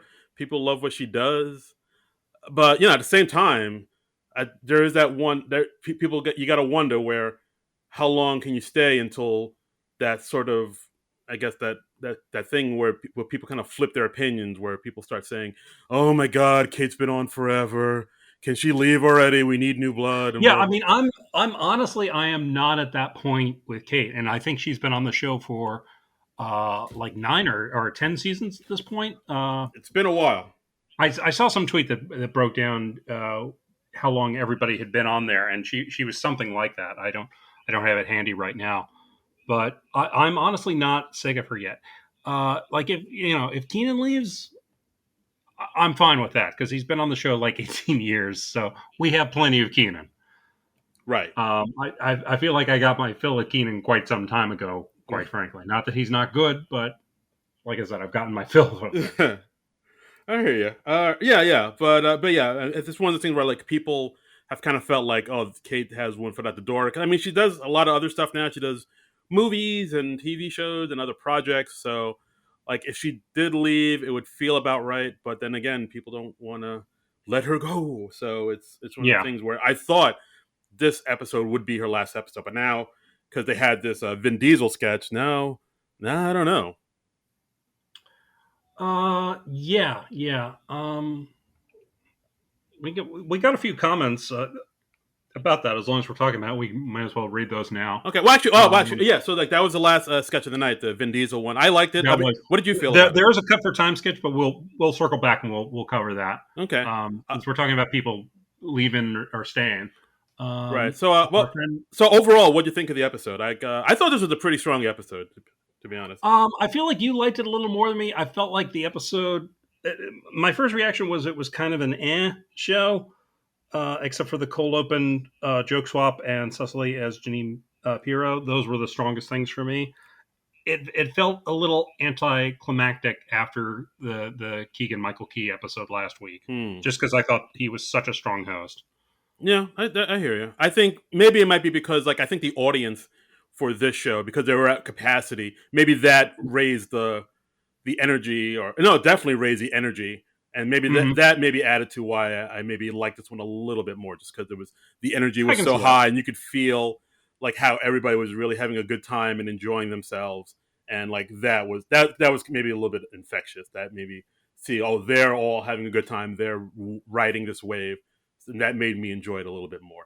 And yeah, Yeah, so the quick note, yeah, McKinnon's been on SNL since 2012, so right. we're yeah. She started like the tail end of Kristen Wiig's last season because I remember her being in the little goodbye thing for Christmas week where they did She's a Rainbow. Right, right. So we're closing in on 10 years. So it's like 9 coming to 10 years she's been on the show. I mean, great run. Great. Great. I mean, she's synonymous with the show at this point. Yeah, yeah, absolutely. It's a fantastic run. All right. So yeah, overall, I enjoyed this episode. I thought it was a pretty strong closer, but yeah, you were kind of so on it. Yeah, so, but I feel like there were some strong things in it. I just feel like last week's was a little better. Okay. I feel like last week would have been overall made a better season finale. All right. No, fair enough. And we also had, like you mentioned, a cut for time sketch too. Yeah, we can get into that. We had a thing called Backstage Pitch, which was just basically SNL cast members coming in and pitching various weird sounding Queen's Gambit sketches to Anya Taylor-Joy. Right. So We have Kate come in and pitches the Queen's Gambit, like, the borough of my beloved hometown, Queens, New York. And of course, right. then they cut to a scene from this pitch where it's Anya Taylor-Joy as her character in the Queen's Gambit, and Kate McKinnon dressed as Fran Drescher in The Nanny, giving in a Queen's accent. So, and then then they cut to sort of other people pitching her sketch ideas like Ego and Beck and 80, but they're all plays on the Queen's Gambit. Like, yeah, they're all just plays on the title basically. Like 80 pitched Free Queenie, which was like a Free Willy thing. Although there's a giant chess piece like going over her head, like in that famous shot from the end of Free Willy. And she says, "Hey, we already bought a whale for this. Don't worry, we're going to shoot the whale either way." Yeah, and then she said, like, "Wait, are you going to kill it or are you going to film it?" Exactly. Yeah. I liked towards the end of the sketch, Kate just she sort of wakes up startled, and she's like, "Oh, I had a dream that Elon Musk was hosted the show and that my mother was here for some reason." And Anya Taylor-Joy has to go, that actually happened. Right. And then she asks, "Hey, can I ask you a question? How am I doing?" Because a lot of people are asking, which is like I feel like a very meta thing where they're commenting on like how people think this might be her last episode and whatnot. Well, also we've had the subtext in a lot of sketches of, Kate is just kind of barely hanging on by her fingernails. Oh, yeah. That's quarantine times. That's true. So I felt it was more like, how am I doing mentally? Right. That's true. That makes sense. Yeah, that was how I took it. Yeah, and hey, Kate, we hope you're doing beautifully. Yeah, because you're awesome. You are. And I also liked how 80 at one point says, "Yeah, sorry about all these people pitching you these ideas. It's just we do this thing at SNL when a guest host is famous for one thing. We just do sketches based on that one thing, which is something SNL has done numerous times. So the fact that they're doing a sketch about it is very meta, which I appreciate." Yeah, I enjoyed this. I thought it was cute. I wouldn't have minded if this was in the show. Yeah, I would have taken out maybe Making Man and put this in. I thought maybe it would have been a lot of film segments. Maybe that's why they cut it. Yeah, that's true too. But yeah, I dug this sketch. I thought it was a great cut for time. Yeah, and so that's the episode, guys. Overall, I enjoyed this episode. I thought it was pretty strong, and no one. I mean, with the exception of Sudie Green, none of the cast members have fully come out saying that this is their last show. Right. Well, that's more typical than not. I mean, a lot of people, they don't decide until the summer, or they don't find out until the summer. Because I mean, in a lot of cases, it's Lorne's decision. He could cut a couple people. He could, but some of the longer tenured people, it's pretty much up to them when they leave. Right. That's very true. I mean, I like how this episode also had a lot of meta moments, a lot of them commenting on stuff that people have been saying online, and hell even on this podcast about how the cast is too big. Commenting on the Morgan Wallen, when they had him on the show. I mean, I liked that only like 2 weeks out from Elon Musk, they're already kind of distancing themselves from it and be like, yeah, that was weird. Yeah, I would have liked it if they did it on the show. Like they had I can see why you don't, though, because I mean, you want the host to do the best job possible, and I mean, nobody's hoping that a host stinks, but yeah, occasionally it happens. You're It's you're doing 20 odd episodes a year.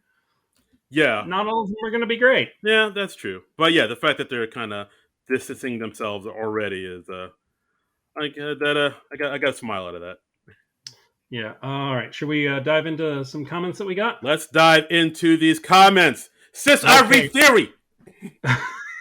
Our friend Manette Moratti, who's at Manette M97, says the lack of Kate this episode shocked slash puzzled me. She would typically do the bra sketch as the character next to 80, and then they would break and ruin it. Do you think this indicates anything about her tenure on the show, either staying or going? Hmm. So, I don't know. It is odd that she wasn't in that sketch with 80 because that just seems like a layup. That just seems like I feel like that was probably just more about let's give the host something to do yeah, than, Kate is leaving or staying or whatever. I guess. But then they would have had her come on as maybe as Chloe's character or even Heidi's character.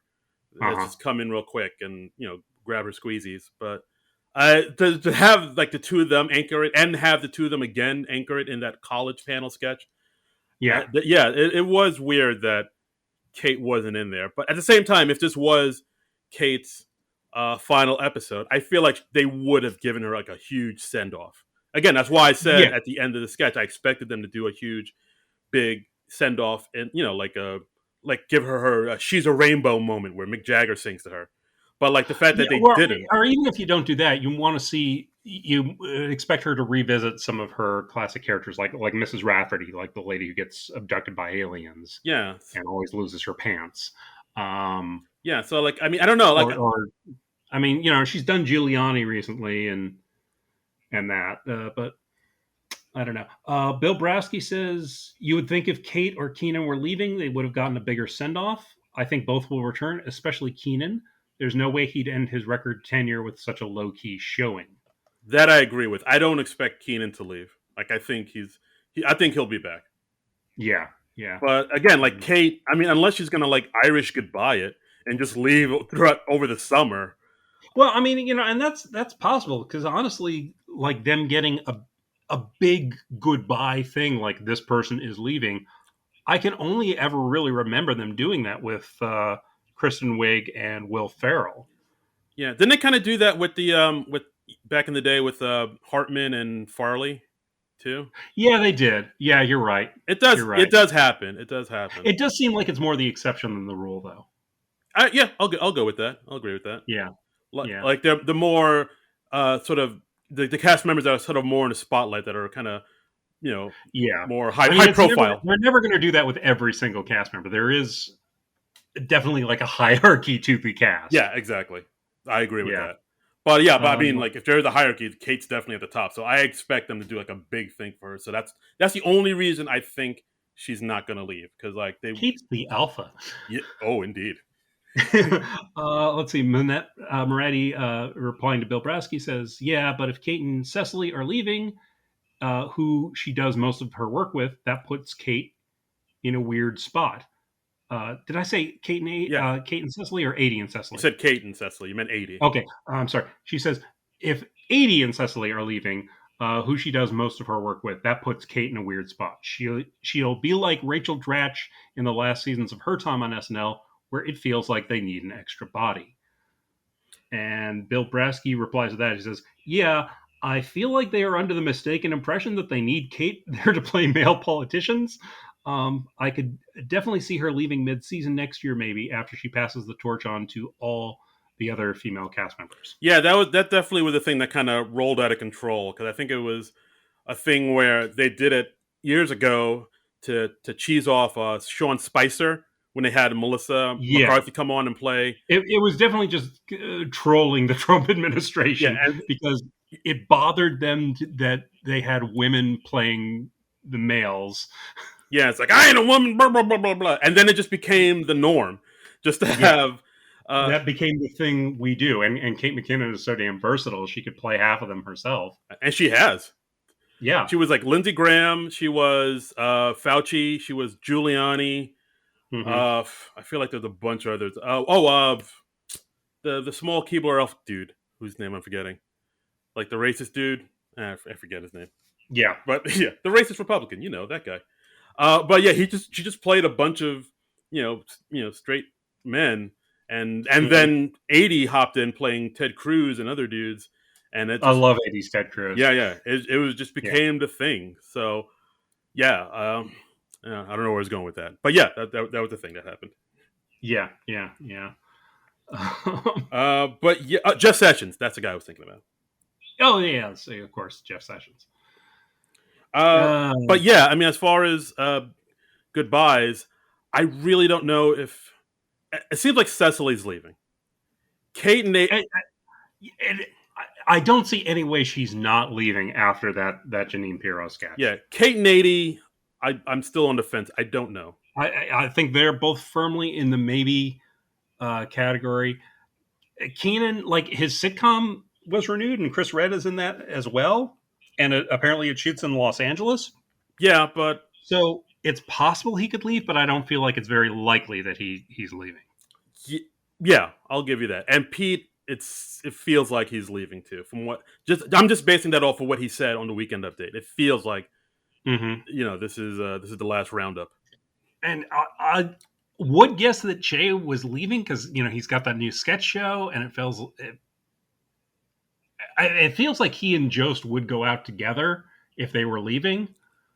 Yeah, Because I feel like those two are really tight in real life, and I feel like they're a double act. And I at this point I have trouble seeing either one of them do Weekend Update without the other, either with like a new partner or by themselves.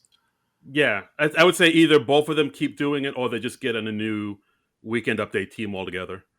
Yeah, yeah. I feel like if one was leaving, the other one would be leaving. But Che said he was 99% staying. So All right. yeah. So who knows? Yeah, maybe they have another year in them. I don't know. I don't know. We'll see. Yeah, this really didn't answer any of our questions. Raise one.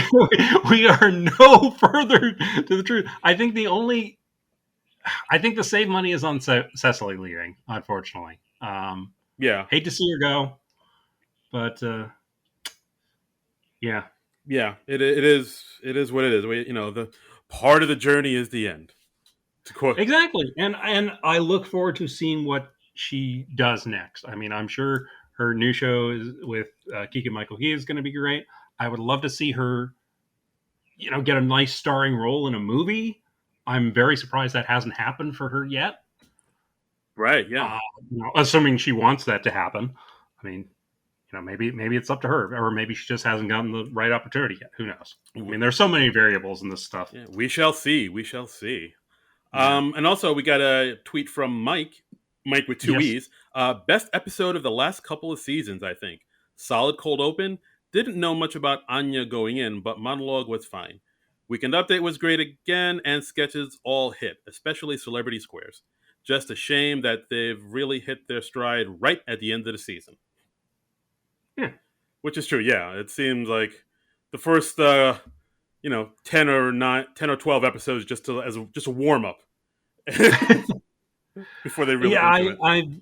I mean, we'll get into this next week. We're going to do a season in review show, and we'll kind of talk about the season overall, and we'll talk about our favorite sketches and musical guests of the season. And I'm sure we'll have a lot to unpack there. We'll probably have some more speculation about who might or might not be leaving. We're going to have a special guest next week. Ooh. It's going to be a humdinger. Oh my god, it's going to be a hoot and a half. Yep. And yeah, I guess that's the episode, guys. Thanks so much for listening as always. So, And yeah. as always, you can follow us on Twitter at SNL Nerds Show. You could always That's right. You can. Yes. yeah, and then you could always donate to our Patreon if you'd like. Oh, and special shout out to somebody who donated to our Patreon, Sarah Fish. Yeah. Yay. Yay. Thank you, Sarah. Sarah, we appreciate your donation. We appreciate you, and we thank you, and we hold you in our hearts. Yes. Yes. And as always, you can follow me on Twitter at Darren Credible and Instagram. That's DARIN Credible. And you can follow me on Twitter and Instagram at Trumbull Comic. That's TRUMBULL and the word comic. Right. And as always, again, if you want to donate to our Patreon, you can find us at non-productive.com. Hit us up. give us money, please, because that helps the Yeah. podcast and helps us grow. But we know in these crazy times, money might be kind of tight, might be kind of strapped for cash, the moolah, the clams, as it were. But if you're able to do it, we appreciate it, and yeah, it is appreciated. Absolutely. And if you're not, then It's very redundant for me to say, yeah, but absolutely. that's how I feel. Oh, I feel redundant. you shared. That's beautiful. Yeah. But if you're not able to do that, then dude, rate and review us. Give us 5 stars. Tell your Yeah. friends. All those things cost no money and like literally 5 minutes out of your day. Yeah, I mean, retweet us when we drop the podcast. Retweets, they help. Spread the word about the show. If you enjoy the show, yeah, please tell a friend. And also, since we're going into the summer hiatus, we would love to hear all your suggestions about what you would like us to do over the summer hiatus. If there is a movie starring an SNL alum you want us to cover, if there's a TV show starring an SNL alum that you'd like us to cover, if there's someone you want us to try and interview who's associated with the show, yeah, we'd love to do that. Yeah, any kind of theme show. Yeah, we want to hear your thoughts. Yeah, we're definitely looking to open up the dialogue and just get some of your ideas. If you have like a theme or some type of topic you want us to talk about, let us know. We definitely want to get more interviews on the podcast. So if you know somebody, you got an in somewhere, maybe Joey Mohawk. Who knows? I don't know. If you know somebody or you think of somebody, you can think of somebody you want us to talk to and interview, let us know. We'll definitely consider it, and we'll just put her out there. We'll do our best. Yeah. So I think that's it. Yeah, we went on a bit, but hopefully it was fun content. Oh wow, we did go on a bit. Holy, this is my first. We did go on a bit. This is my first time looking at the time. Holy Toledo! Oh boy, Frank is looking at the counter. Is like, oh my god. Oh, Frank is not gonna like this. He doesn't like anything. Since I read theory. Anyway, that is it for us this week. We will be back next week with our season 46 review show. But until then, nerds out! This has been a non-productive media presentation. Executive producer Frank Hablawi. This program and many others like it on the Non-Productive Network is distributed under a Creative Commons Attribution Non-Commercial No Derivatives license. Please share it, but ask before trying to change it or sell it. For more information, visit non-productive.com.